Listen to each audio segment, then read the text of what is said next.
What's going to win in a World Series? The team that doesn't strike out or the staff that strikes people out? This is a completely different matchup than last year's World Series. Toronto, these guys are going to challenge you to play the game. Their supporting cast players stepped up. For sure. Big time. From MLB.com, this is the Morning Lineup Podcast. I'm your host, Matt Monaghan. Today is Wednesday, October 22nd. And how about those Blue Jays, eh?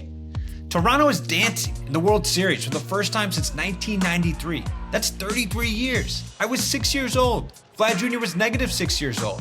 It's quite the accomplishment from a team that was really on nobody's radar before the 2025 season started. Check the MLB.com preseason picks. The Blue Jays are nowhere to be found. Great job by us. So, how did they get here? How did they piece it together? Where did they find Ernie Clement? We'll break down how 6 key characters, some stars, some on the verge, some barely known, who have led them to the fall classic against the Dodgers. Let's get to it.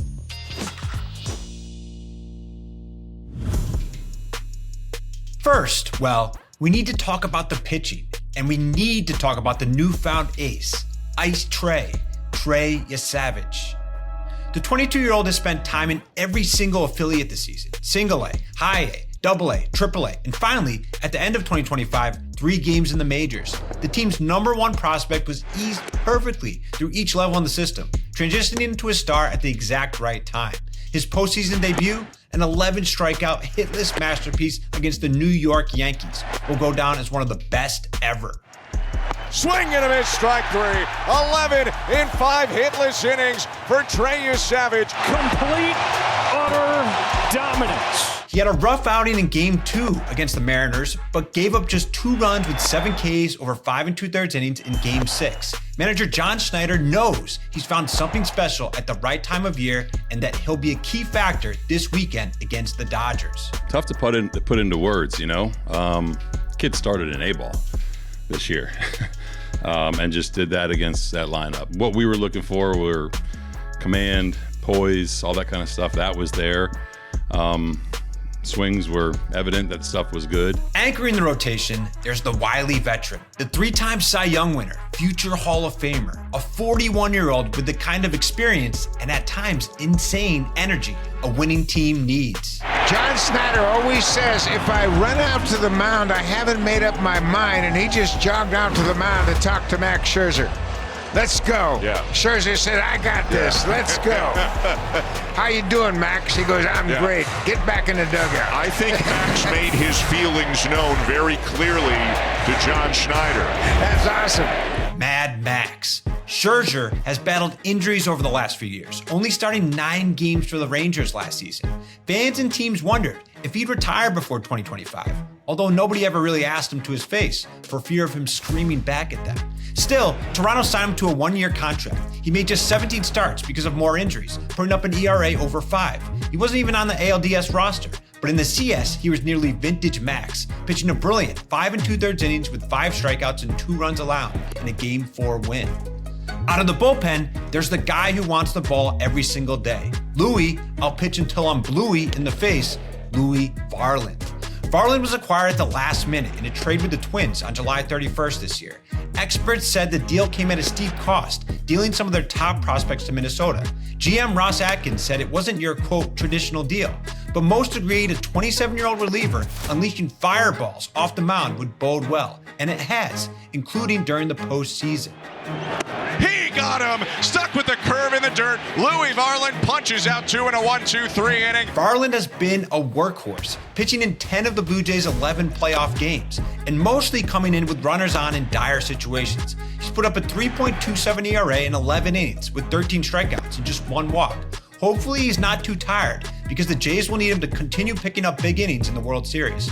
Here's Kevin Gossman giving his pitching mate praise earlier this October. Louie Varland versus anybody right now, you know, I would take him. He's so electric. That was one of the greatest trades we've ever made. Coming up, you also need to have some offense to get this far, and the Blue Jays have a lot of it. We'll talk about 3 of their key hitters after the break. Ernie Clement. It sounds like a kid who lived next door to you growing up, a classmate in elementary school. Hey, Miss Clement, can Ernie come out to play today? But no, Ernie Clement is a postseason monster. Ernie Clement with a fly ball to left. Deep and gone! Clement is at .429 in 11 games, 18 hits and 42 at-bats, 10 runs, 7 RBIs and a homer. He has just 2 strikeouts. The cult postseason legend every team dreaming of World Series glory needs. Back in March 2023, Clement was dropped by the A's, entering, as he said, quote, a real low point in his career. The Blue Jays took a chance on him, signing the former high school hockey player to a minor league deal. Since 2024, Clement has become one of the hardest players to strike out in baseball, one of the best defenders in the game, and a fan favorite.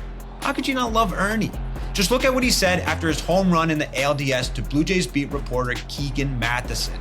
Quote, I don't remember anything. Totally blacked out. I have no idea what I was doing. Probably looked like an idiot. Then there's of course Mr. Clutch, the man who lives for October. George of Toronto. Swinging a fly ball, left field and deep. Arozarena turns, gone! A Springer dinger! In 78 postseason games, George Springer has 23 homers, 47 RBIs, and an .883 OPS. He's now tied for third all-time with Kyle Schwarber in playoff homers, 4 behind former teammate Jose Altuve, and 6 behind leader Manny Ramirez. Springer was signed by the Jays to a massive $150 million 6-year deal back in 2020. The now 36-year-old had 2 of his worst seasons in 2023 and 24. At one point last season, he was the worst qualified hitter in baseball. But this year, he bounced back to have his best season since 2019, hitting 32 homers in just 140 games. And in the playoffs, he's helped to carry his team in the biggest of moments, even after fouling a ball off his knee and limping off the field, including hitting one of the biggest home runs in franchise history to get his team to the World Series. Nothing will stop him from getting a ring. I'm so happy for our team, our fans, our city, our country. I'm so happy right now. Exactly why we love playing here. Unbelievably electric. We love every single one of these fans. This is such an unbelievable moment. Finally, of course, there's the native son, the child of a Hall of Famer, who seems to be growing into a Hall of Famer himself. We all watched him blast baseballs on Dominican sandlots as a teenager. We saw him rise to the #1 prospect in baseball. And now, he's taken the only team he'll likely ever be on to a World Series. Swing and a laser, left field and deep, sinking toward the bullpen, gone! Placata, Vladimir Guerrero Jr. Vladimir Guerrero Jr. was first signed by the Blue Jays 10 years ago at the age of 16. He was a sensation in the minor leagues, like nothing we've ever seen before, and has continued his reign in the majors. After some back and forth negotiations on a contract extension in early 2025, at times seeming like Vlad would enter free agency this winter, he agreed with the Jays on a 14-year, $500 million deal. And boy, are Toronto fans glad he did. Vlad has been otherworldly during their playoff run, the best hitter on any team this fall. He has 6 homers and 12 RBIs in 11 games, slashing at a .442, .510, .930 clip. His 6 dingers in one postseason are tied for the most any Blue Jay has hit in their entire postseason career. The MVP shows no signs of stopping in the next round. MLB.com Blue Jays beat reporter Keegan Matheson says this iteration of the Blue Jays roster finally has the ingredients to win it all, even against the mighty Dodgers. The Blue Jays are a big market and a big budget team, but still not quite the Dodgers. So this has been a culmination of every corner of roster building coming together all at once. It's what the Blue Jays have been trying to do for years, but struggling to do. Now, it starts, of course, with the big money, with Vladdy, the $500 million man. It starts with Kevin Gausman and George Springer, and some of these big deals the Blue Jays have handed out, they've done great with those. They haven't really missed, have not been stuck with that albatross contract. Lower down on the roster, you have players like Ernie Clement stepping up, Addison Barger, Miles Straw, Nathan Lucas.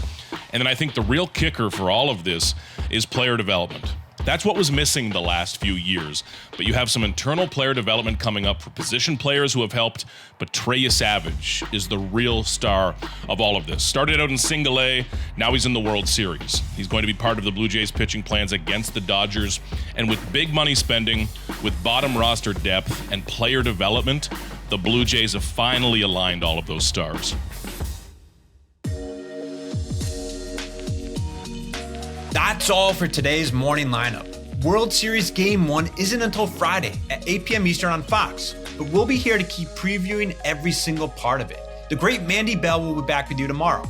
As always, please don't forget to leave us a rating and a review, share this podcast with the baseball lovers in your life, and enjoy your baseball-less day today.